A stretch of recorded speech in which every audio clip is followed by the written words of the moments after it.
right, guys, welcome to another episode of the Sarasota Speax podcast. We love doing these on location, so we're here at Bar George, not to be confused with Georgie's, right? Yes, sir. So we're here at Bar George on the bar side, which is different than Georgie's. However, we've got the man himself, George Wood, here, and we want to get into his story, but also, talk about this business. If you've been in Sarasota for any length of time, you've heard of Georgie's, you've probably been here, you probably had a good experience. We love this place. Felipe was just saying it. Love this place. Always have a good time when I come here. Absolutely, and welcome to the show. Thanks for doing this, man. Appreciate it. Thanks a lot, George.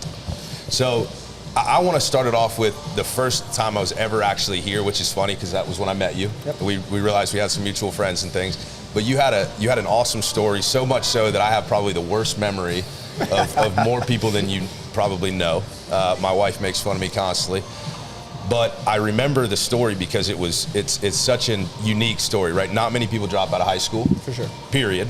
And even fewer, I would say a very, very small percentage of those people ever do anything with their lives. Correct. That dropped out of high school. Yep. So how the hell do you go from, being born to dropping out of high school and pursuing all this stuff? Yeah, so for me, I dropped out of high school originally predominantly because I, A, hated school like anyone else that dropped out of high school, and B, I wanted to play professional golf or go and work for myself or my dad. So I pursued professional golf. I was solid, but when I was about 17, I realized, shit, golf is hard. Golf is hard, and you know what? There's a lot of people in this world that are a shitload better than me. And so I stopped that, and I was in the Sarasota area anyways. I was looking in Orlando, Tampa. I really didn't care too much about doing anything in Sarasota, and my dad said to me, he said, how about you stop complaining about why Sarasota's boring and actually do something to make it good? Like any good father would do, right? Yeah, he basically said, grow a pair. And what timeline are we talking? This was back in early 2019. So I reached out to a few different people in the city, realtors, developers, so on and so forth. And I really, in the beginning, had no intentions of coming to UTC. My view is, it's a mall area. It's good for corporate tenants, and that's about it. But after a little while, I realized, hey, I maybe can do something here, especially with the Lakewood Ranch area booming like it was, especially pre-COVID. And yeah, that kind of came to light. It was originally supposed to be only a restaurant, hence why it's Georgie's Garden Café on that side, which is about to be rebranded. And then about 2 months into COVID, the actual tenant on this side dropped out, and I said to my dad, well, no one has a bar and nightclub. Let's bring in a bar and nightclub. And even fewer people have a bar and nightclub in this area. So correct. That's great. Yeah. I want to talk about the vision of Bar George and how you brought a different concept to the area, of course, but I want to stick on that, younger days, because again, that decision to drop out of high school is huge. But for you, it just wasn't, like, the path wasn't there. Correct. So that is always, and understand when I'm saying he dropped out of high school, I'm saying that it's like the coolest thing you could have done to still be successful. So what was it you just knew, hey, there's no way I'm doing anything but either working for myself or playing golf, that basically made you? What grade were you in when you decided? 10th grade. Sophomore. And at that time, you thought you had some promise as a golfer. Is that correct? For sure. Correct. Yeah, for sure. So that was the perceived notion. It was the perceived notion, but it was also the fact that I knew that I probably was not going to finish high school otherwise, because it had nothing to do with, substance abuse or anything like that. It was more so that, look, I don't have any want to sit here and do this BS. How common is it for people to drop out of high school to pursue golf? Because I know with tennis and other sports, sometimes it's quite common. Hockey even, It makes for a good story for your parents as well. In today's world, probably not common. Most people are going the college route just because it's a lot more accessible with tournaments and sponsors, so on and so forth. I was lucky enough I didn't really need any sponsorships. My old man had my back on that. But, it's uncommon. Right now, it's very uncommon. And the path for me going into this was simple. It was, look, high school ain't going to do it. Used to think I was good at golf until I played with some legit people. Let's move into this. Cool. What is good at golf? Just if you're like, what is in terms of professionally? You're a scratch golfer, you're going to get crushed. No, of course, but at 16 or I guess 15 when you would have dropped out, scratch golfer I was a bit better plus than handicap. Yeah. So in the car, I mean, it was possible. For sure. I mean, if I grew in the right way in terms of my game, yeah, for sure. But for me, it was I peaked out earlier. Early bloomer. I don't think Felipe or Trey play a whole lot of golf, and I'm a avid golfer, not a good golfer. Brad, you would be wrong. Golfer, I once played quite a bit of golf. Oh, did you? Yeah, I used to caddy at a course in Long Island near where I grew up. There we go. So we got to get it. Not that I'm very good. We should have done this on the golf course, guys. But at 15, playing golf as a plus handicap, what did that look like for you? What was the grind like? Because I know what it's like, for an amateur golfer, and it's an actual absolute grind. Yeah. So when I was playing, especially when I wasn't playing in tournament weeks, my weekly schedule would look like I'd wake up at 5 a.m. My dad hired me a full-time golf coach, personal trainer, basically borderline male nanny of sorts. And it's like, you are going to do what he tells you to go and do. So it would be 5 a.m. He'd come to my house. He'd wake me up. He would take me to the gym. Don't need an alarm clock that way. Right? No, I didn't need an alarm clock. He was the human alarm clock. Were you living in Sarasota? No, I was living in Orlando. Okay, so you weren't part of IMG or anything like that? So my dad moved me to Orlando as well. So I had that. Then after that, we'd eat. We'd go practice from 7:30 till 11 a.m. We'd go play 9 holes from 11 to 12:30. Eat lunch. Go play again. Go practice again until it got dark. I'm pretty sure I could manage that. I think I could manage that. Yeah, it was a tough lifestyle. So what's it like golfing now? I mean, you just golf for fun? Yeah, I mess around a little bit with people like yourself or like Trey, avid golfers. Try not to take too much of their money. And hardly even a double-digit handicap, so I'm pretty good, I would say. Here we go. I like to play to my handicap too. I don't want it to be single digits. I'd rather have that cushion for guys like you who are sandbagging. Yeah, I'm like an 8 handicap as well. So I think it would be good. Right. I believe that. So at the time you decided it's either golf or working for myself, did you have any idea of restaurant business, or did you know you wanted to work for yourself potentially if golf didn't work out? You didn't necessarily have a plan B, but you knew you wanted to work for yourself. Was it doing something like this? Yeah. Can I rephrase the question? Absolutely. So for me, I always knew I wanted to work for myself. I didn't know what I wanted to do. Was it that kind of feeling you had? Yeah, I mean, it was more so, my dad was in the restaurant business anyways. Prior to that, he was in, finance, private equity. So I knew my path was, hey, I like being around people. Hospitality is good business for me. But, I also don't know if I want to get stuck with some of the stuff that I had seen growing up, right? Which I'm sure everyone who knows restaurant business worked in it. Most everyone has. They know what I'm talking about. No, especially I was kept away from it for that reason. Exactly. My mom wouldn't let me. The industry, never working in the industry. Right? Exactly. Yeah. Correct. We all know it around here. It's one of our biggest industries. I mean, that's what we have here. Yeah, for sure. And it's tough, but for me, it was not necessarily, hey, I'm going to go into restaurants or I'm going to go into this. It's something where I explored the options, and for me, it was the easiest segue for me to get into it and be profitable in a shorter amount of time. Well, yeah, you had the road map in some senses, right? You had someone that went before you that made some mistakes. It gives you a shortcut. Exactly. Yeah, that's where the majority of your dad's experience was in the restaurant business. In his last 15 years, yeah. Gotcha. So it made sense. Made natural sense.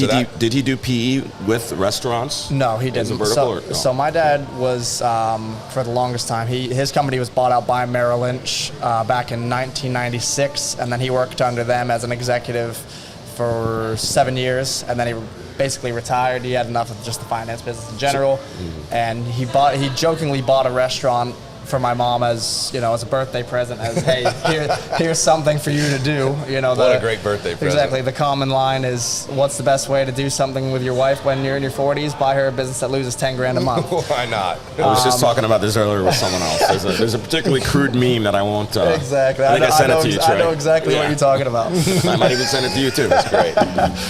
So that was that aha moment for him. But then he quickly realized, I think he bought it for something like $125,000. It wasn't much back then. And I think he sold it for about $600,000 6 months later. So he said, hey, maybe I can be good at this, and it's supplementary income, and until he finds what he wanted to do after life, which ends up being restaurants. Well, winners win, right? And when you're losing $10,000 a month, you don't feel like much of a winner, and I'm sure he wanted to figure it out really quickly. Yeah, he didn't like that very much, so he figured it out quick. That's awesome. So let's take us to present moment, or not present moment, but the moment of the idea of Bar George, because we were talking about it, not even just Bar George, but Georgie's as well, because we were talking about it a little bit before, and you even hinted at it. There's just nothing with this concept, right? There was no proof of concept. It's a little bit scary. So how did that whole thing come to be? With the idea for this, and then the final decision to, hey, let's go for it. Yeah, the business in Naples, that's the restaurant as well? That's a high-end breakfast lunch restaurant. Okay, gotcha. So it's a little bit different. So it's very different. Okay. Just a little bit. Yeah, just a little bit. For this, there was really no proof of concept. It was basically, look, I made an agreement with my dad, and it was, look, I never went to college. I never spent money like, your average person would going to college and all the BS expenses. So I said, it's like, look, I don't need $250,000, I need $1 million. And he looked at me like, sure, whatever you say, anything you say goes, I guess. And he's like, sure, I'll do it, and prove to me that you can put something together that works. First thing was I was already wrong with $1 million. I was $600,000 off, so sorry, Dad. And then honestly, when we opened it was a shit show. I mean, we had no clue what we were doing. We had the experience of previous restaurants, but it was kind of one of those ones where we grew into kind of where it's trending and where it's moving forward to now. Yeah. The restaurant itself, we already knew we had a proof of concept there. We had a pretty distinct direction we wanted to go. The only issue we had in the beginning, we didn't have the team to actually execute that. So that's kind of what we've moved forward into in the last 6, 7, 8 months. So what was the timeline? What was the year you started it? Because I think there was something that was going on in the world that kind of impacted it, right? It's something small called Corona. It's just something small. So we originally were trying to get this open for June of 2020. June of 2020. Obviously, with everything that happened, that wasn't the case. In the middle of that as well, we expanded 3,000 square feet into the bar area and all that. So it moved us all the way back to, we didn't actually start construction until mid-January of 21. Okay. How'd that affect your finances? Are you already paying rent? Did the landlord give you a break? We were lucky. Benderson was good to us. We had an agreement with them anyways that we weren't going to be paying rent until we CO'd. Right, which is very fortunate for us. That's a common term when you're doing a build out, right? Exactly, and thankful to them for doing that for us, because that would have hurt financially at $27,000 a month. But yeah, no. So they How were many good craft in that beers do you have to sell? That's a lot of that's a lot of beer. A lot of beer. You got to light a lot of shots on fire at that bar. Exactly. And then they do light a lot of shots on fire at that bar, I can tell you that much. Yeah, that's not an issue for us. But we were extraordinarily lucky with that. And then on the flip side as well, we kind of got the rough side of it as well, because, as anyone in the business world knows, we weren't eligible for PPP. We weren't eligible for certain grants. New business. Exactly, new business. No loss to show. Exactly, there's no loss to show. And we were feeling the loss in the beginning of it, not on the rent side of things, but just deferred money out. We had payroll going. I had a payroll starting in end of 2020 at about $25,000 a month. Yeah, and I'm sure you'd like to pay yourself at some point as well. That'd be nice, yeah. I mean, our view on the business is I don't pay myself out of my business. I have other companies that my dad and I operate, that I take money out of. This is, for me, everything I make in this business is reinvested to my next business. Right. Like we mentioned earlier, we're doing our downtown store. You heard it here first. Yeah, this is the first place publicly that we're going to say that. Number one for Trey.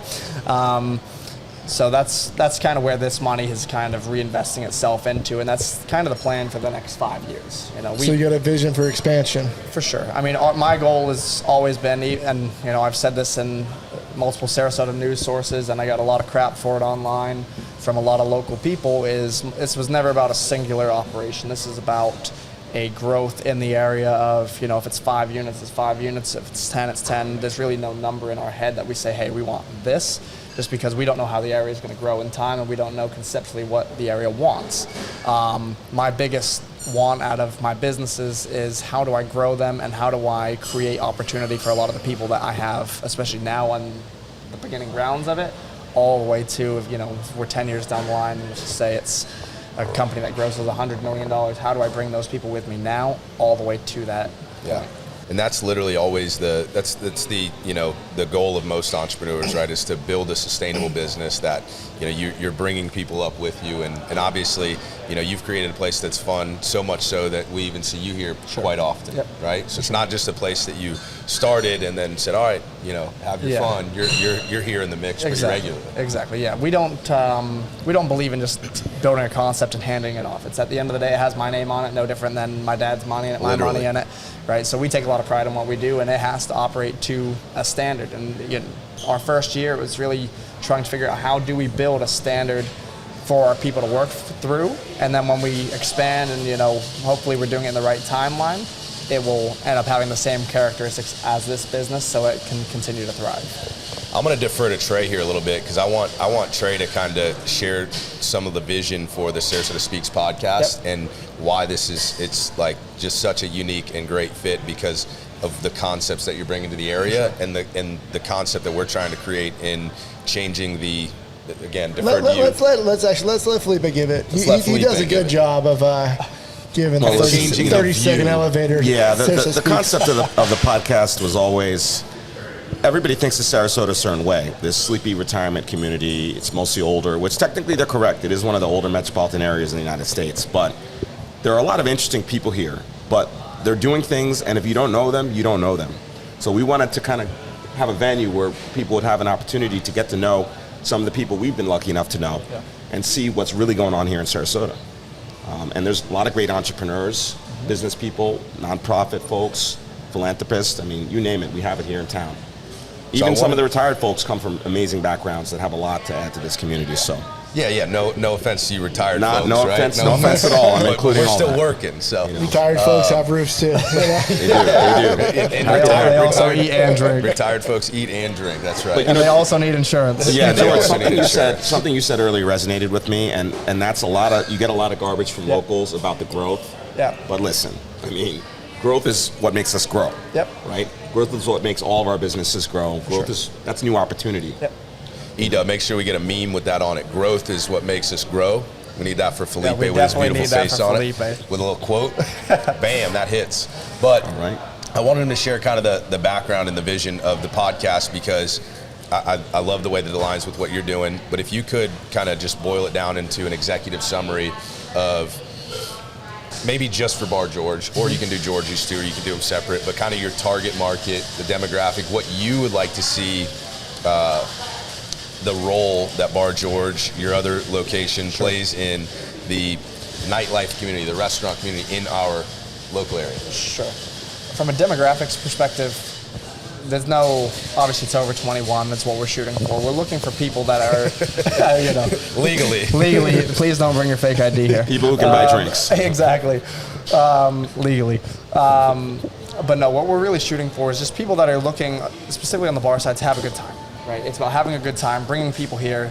If it's a celebration, it's a celebration. If it's just a casual night out, whatever it might be, everyone has a different game plan for what they're trying to go out for.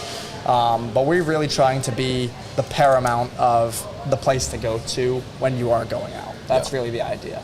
Right? And how do we build a system of people that can service those individuals, as well as build a facility that makes you say, hey, that's my place, that's where I want to go. Yeah. I don't know about you guys, but I'm excited for the downtown location too, because I feel like, we talked about it briefly, but if you can do it here in the parking lot of a mall, essentially, with a beautiful location, mind you, but still very, there's not a whole lot of nightclubs in this area, right? If you can do it here, I can only imagine what we would see on Siesta Key or on, in downtown, because we don't have that. Selfishly, we want it down there because it's our side of town, right? Yeah, well, we're all downtown cats. Exactly. And it's literally right next to my office. I'll be able to throw a rock off of the top floor and hit the building that he's going to be in. So, when I was on my way here, I thought of why do I like this place so much? What is it that hits? It scratches that itch. Exactly. And what you guys are doing, and interrupt me if you disagree, but you're providing an atmosphere that's upscale, yet it's not so exclusive that it makes me feel uncomfortable. You know what I mean? It's still got that comment, but it's upscale enough to be like, he's got some work to do there, I guess. Exactly. I mean, the idea is always to be approachable. That's the biggest thing. There is a certain exclusivity that we want and that we really strive for in terms of, we don't let, if someone's going to come in here and cut off shirt, riff-raff looking, like, that's not going to be something we're going to tolerate. There is a level of quality that we demand, right? But it also has to be approachable, and that way anyone can come in there and have a good time, and that makes our market so big. Yeah, definitely. You know what would make this podcast a real hit is if management just escorted Trey out right in the middle of it. Check out George. Hey, so we spoke a little bit before the pod started. Do you want to take a few minutes and explain the difference between this side and that side and how they're separate and your vision and how you're going to rebrand it? Got it. So we start with the restaurant side then. So on the restaurant side, my vision rebranding it kind of starts in the very beginning. When this whole thing started, it was how do I bring my Naples concept being high-end breakfast lunch to Sarasota, right? Hence the name of it, right? It goes straight into a daytime business. As we progressed and as the bar progressed, we quickly realized, hey, the daytime business is not necessarily something we're shooting for. Obviously, it's something we enjoy doing, but this has a lot greater potential than that. So my idea rebranding the restaurant is how do I build this higher-end lifestyle kind of restaurant into this area with, an approachable price point on wine list, great food, but we're not trying to steal people's wallet. It's how do you bring a date or your friends or your family to just a really awesome environment and get ideally the best meal in Sarasota with some of the best service, I think I was just in Miami last week looking at different ideas, different restaurants, and what resonates with me and what makes those guys so good is just the actual vibe, and they're so direct in terms of conceptually they say what they are, and they achieve just that. I was just going to ask you, is there anything, of course we never like comparison, but is there anything out there that maybe the concept is similar to or most similar to? Miami, New York. Yeah, I mean, Tampa. My thing is I would say there's a mixture of a lot of different things that I'm trying to shoot for. I love like the Houston's Restaurant Group, if you are familiar with their stuff. Yeah. I love what they do. I love what Dave Grutman does with his restaurants in Miami and Dallas. My big thing that I'm looking for is I'm looking for the vibe of, a more toned down Miami, but the food of, some of these great New York places. Love that. Because we're not shooting to be a steakhouse, for instance, but we're shooting to be a very diversified American restaurant. Yeah. I love that. That would be the best way to say it. No, that breaks it down really well, and it gives you an idea of exactly. I mean, and I think you're achieving that pretty quickly. Correct. Too. So, Yeah. And how about this side, the bar? What's the vision on the bar? I want to move the bar into more of. I'm going to do some crazy stuff this summer in terms of like upgrading like lights, sound systems, all that. I want to make it into a Thursday, Friday, Saturday, and even Sunday. We're going to do something cool Sunday nights that we're going to be releasing in probably 3-4 weeks here. And just make it that it's just a bang out bar. Just so you're trying to get 4 good nights out of it. Exactly. Yeah. The idea is to get 4 great nights out of it. Monday, Tuesday, Wednesday, create something that's good for the locals, and bring your regulars into the bar, and that Thursday, Friday, Saturday, Sunday, if you're ready to turn it up, that's the place to go. Awesome. All right, so we are filming at around 3:30, 4 o'clock in the afternoon, and this is my first time in the bar completely sober. I've never eaten only on the restaurant side. I've eaten and drank, I heard that's going to be in the scrapbook. Drink and eating. It's going to be the scrapbook soon. Friday night bites. But so I have a compliment. Oftentimes you go to these bars you have never been to sober before, and you're like, how do I never smell that? Because you're all drunk. It smells delicious in this bar. Dead sober. It's a clean bar, and I commend you for that. Appreciate you. Yeah, no doubt. And it is 3:30, and you serve 4 o'clock, whatever it is. You said you don't open until 4:30, and there's people at the bar, so exactly. Serving them early. I love it. I want to talk real quickly about the events, like upcoming events, current like schedule for live DJ, live music. Sure. Definitely spend a minute on the cars, right? Yep. Because that's one of the coolest things that you're doing, I think, is the car show out here. What are you doing, that once a month? Yeah, so we do that once a month. We were supposed to have one this Thursday. We're postponing it just because the weather looks terrible, honestly. It's hard to get Lamborghinis and Ferraris out in the rain. Yeah, it's hard to get those guys out here in the rain. And so we're lucky. We have a very, very loyal group of guys that, ended up becoming very good friends of mine through doing these events. And it's exclusive in terms of the cars are exclusive. And they're very difficult to afford and, get your hands on. But the actual atmosphere and the people that you meet are, very accessible, very awesome people, happy to help anybody. And we've created tons of great relationships like that. Is it all exotics usually? It's typically all exotics. So typically what we do is $250,000 and up, right? That's just... There's a limit? Not necessarily. I can bring two of my cars. Informal rule. Okay. Exactly. It just, for us, it keeps the quality at the highest level we can. I understand. You don't want it to turn into some of these other. Exactly. You know, we're not trying to be cars and coffee. You don't want teenagers there. It's not about it. We just don't want the issues that other car events have had. You know, everyone locally knows what other people have struggled with. Without calling anything out, but you know, this isn't cars and coffee. We advertise it as a supercar social event, right? So that's really, like I said earlier with the restaurant, we're trying to pick a market and stick into that market. So there's that. We got a lot of great events coming up this summer. Last year, what we did probably most notably was our Barbie party in September. It was a very, very lively afternoon if you were there. So we're going to do that. We're going to revamp it. When is that? You have the Yeah, you got to describe that. Yeah, so last year what we did in September is right before the hurricane. It was basically like a pink out party. Obviously, a lot of the females were gravitated towards that event. I thought he was going to say, obviously, a lot of the females are gravitated towards me. Yeah, you know, there's that as well. But you know, for my girlfriend listening to the podcast, don't listen to that part. We'll chop it. But yeah, Morgan was there, so that was a good time. No, she wasn't there. I don't think so, at least. But no, it's just, we have our DJ out there. We have a lot of just fun stuff that we give away to people, a lot of great cocktails, and then you have, you know, your couple guys that come in here oftentimes and, you know, buy a lot of bottles. Things go crazy. Our DJs are really, really good with bottle service when stuff comes out to really hype up that moment for people. You get a lot of babes out dressed in pink, you know, exactly. The elder gentlemen start to buy the bottles. Some call it a sightseeing event, so especially for the older crowd. So guys like Felipe, you know, he brings his crew in. They probably roll up in the bus.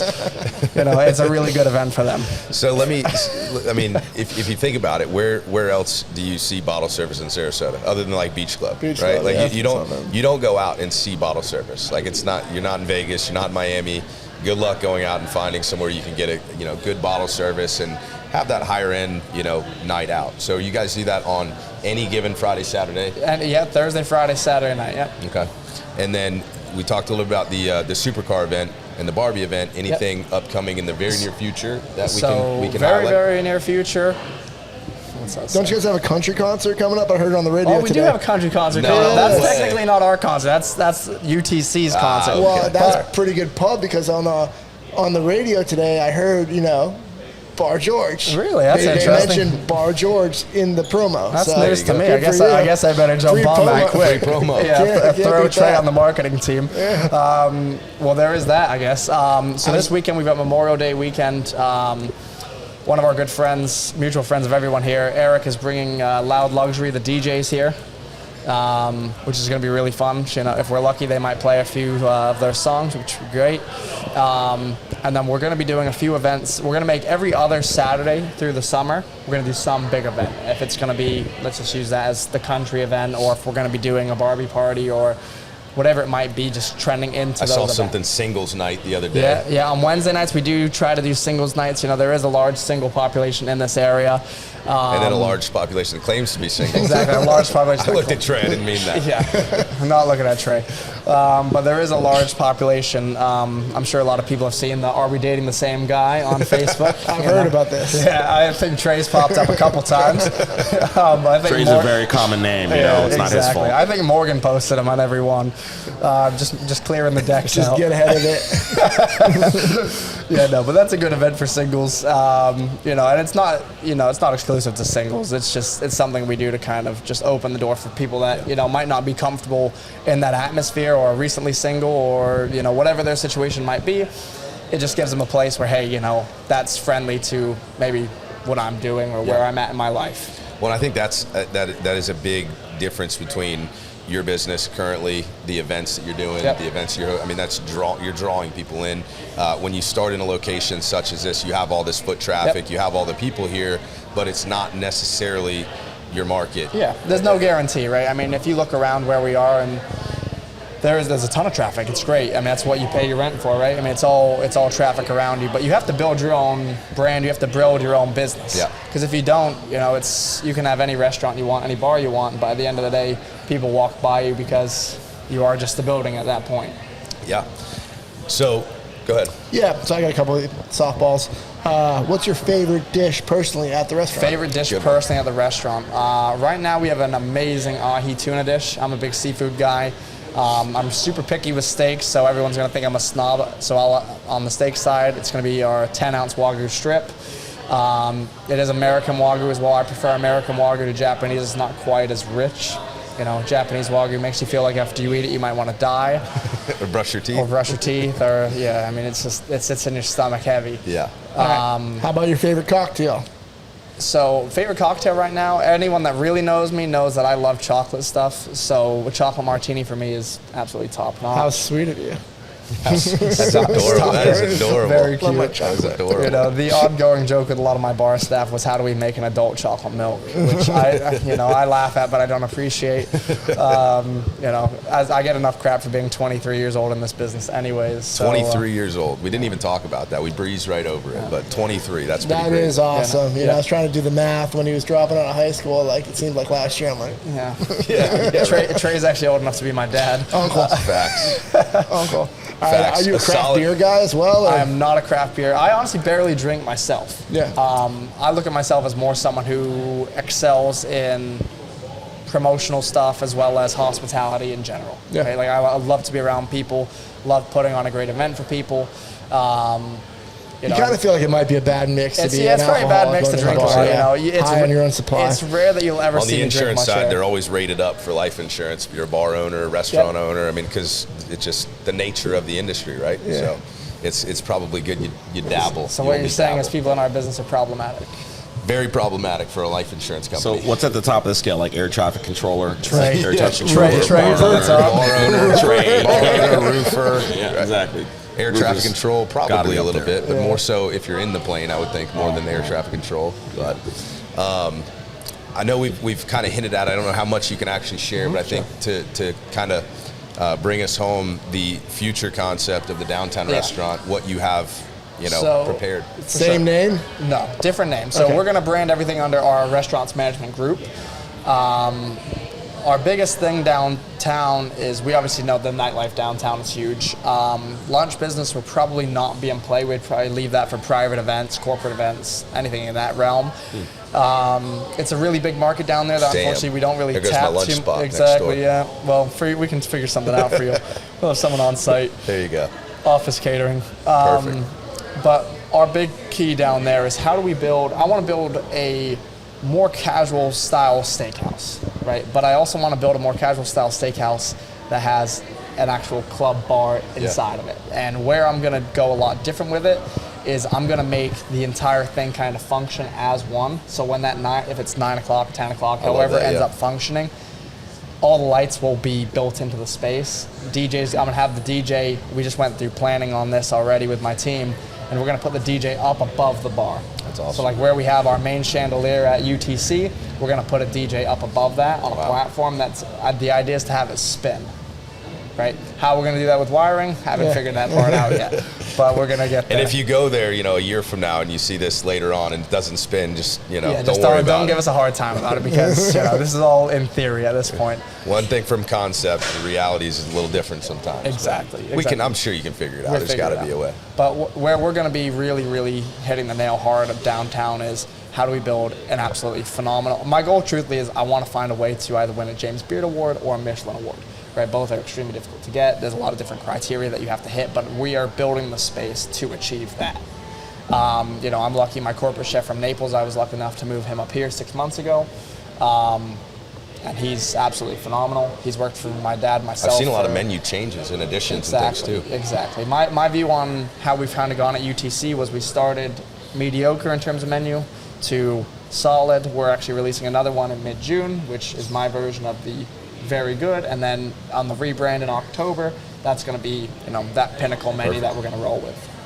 So to somebody that maybe came a year and a half ago and had a bad experience, what would you say? If that ever happened before, I don't know. You probably did, is what I would say.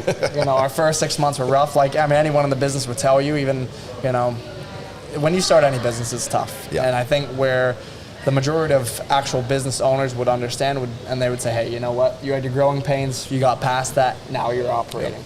And I would confidently say at this point, being in mid-May of 2023, we are at our very best in terms of our staffing levels, our quality of staff, both front, back of house, and bar. And we're only spending more money to make this better and better and better. That's awesome. It's one of those things in business. You got everything running, a smooth oil operating machine, right? Yep. And now you're ready for expansion to start that headache It's all all over again, baby. Yeah. Let's do it. I feel definitely too gotta- comfortable. Let's expand. I got to know more about your Michelin. That's a big. That's a big I know goal. what the Michelin is. What is the other one though? Anybody want to James explain to Beard. me? Yeah, can you explain to some of our viewers who aren't Someone familiar? know. Because that's new to Florida, right? We didn't have that program until this year. Tampa was lucky enough. I believe there were 3 restaurants in Tampa that actually got Michelin stars. I believe 2 of them were Asian cuisines. One was I can't remember the other one, honestly. So Michelin star is basically, you don't apply for it. There's no strict criteria on it. But what it is Michelin, as in like the company, sends in Tire company. French right? tire company. Yep. So they send in people to, ideally the best restaurants in a city, right? And they will send, separate groups of them in. You won't know who they are, what they do, whatever. And it's based off of the quality of the food. It's like a secret shopper, essentially. Exactly. Quality of food. What are you using? Is it just, is it your plain old steakhouse that does the same as everyone else? That doesn't qualify. It has to be like the top of the top of the top. High quality and a unique aspect, probably. Unique right? aspect, great atmosphere. I mean, there's so many different little points that you have to hit to actually achieve that. Now, am I saying that we're going to achieve it?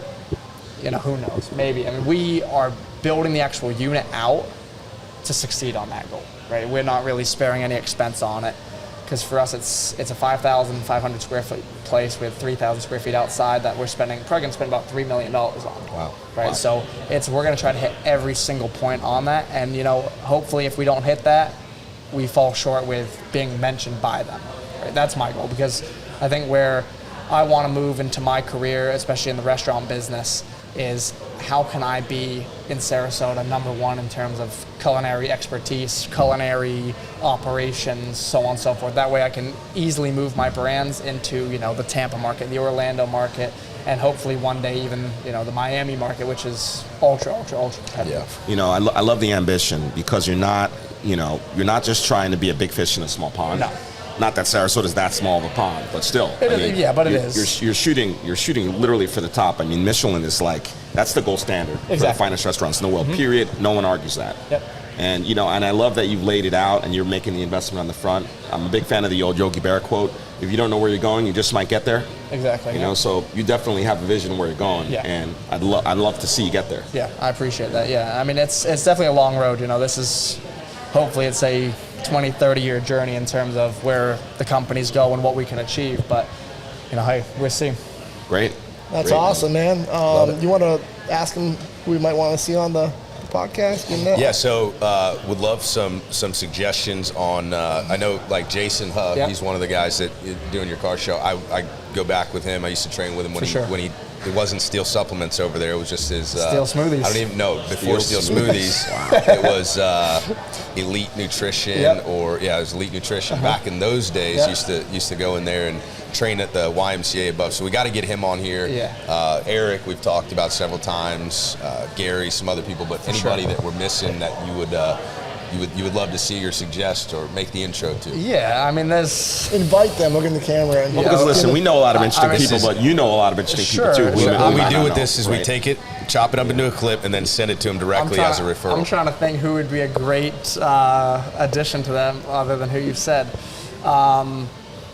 I think one person that would be great that's not, I mean, in theory, he owns his own business, but is a realtor. I would say Renat Sikdar, extremely successful in the business, moving into a lot of different business development now. I would say he plays with Eric. We all play pickleball together. That's right, So that's I'm in 4th place out of 4 on that pickleball squad, unfortunately. So appreciate you. Let's see here. Need to get a pickleball coach to wake you up at 5 a.m. Exactly. Hey, maybe Trey's my guy. He's up at 3, so... I need If to he work on my sleeps. pickleball game.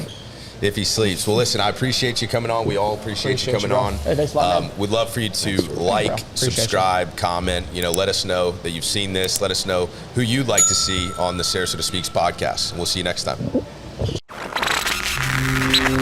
Bye.